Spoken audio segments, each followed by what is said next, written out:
investigación contra o cancro ou a necesidade dun desfibrilador para as súas instalacións son só as dúas máis recentes campañas nas que participan dende esta pequena escola municipal infantil de Valga. Entonces, ¿qué hicimos? Bueno, pues mira, nos pusimos en contacto con la Asociación de Cáncer de Pontevedra, con Teresa, que es la coordinadora, una chica encantadora, y entonces allá hacía una entrevista precisamente en la radio y me decían, ¿qué hiciste? Merchandising. Durante o mes de outubro, o centro recadou uns 244 € cun mercadiño benéfico que foron destinados á Asociación Española contra o Cancro, unha acción solidaria que dende a entidade recoñeceron hai unhas semanas, outorgando un diploma. Muchas cosas en color rosa, que sabéis que es el color del cáncer de mama.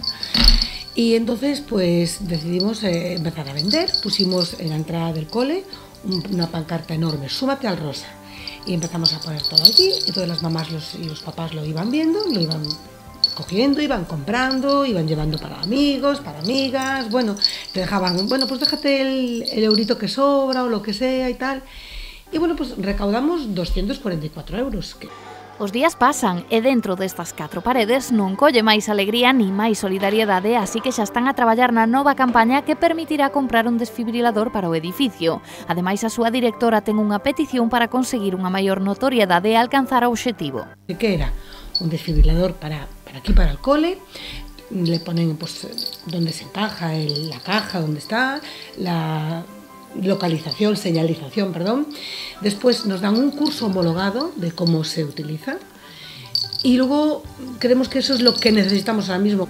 Si nos está viendo algún futbolista famoso, algún personaje famoso, algún cantante famoso, digo de futbolista porque ahora mismo es lo que más llama.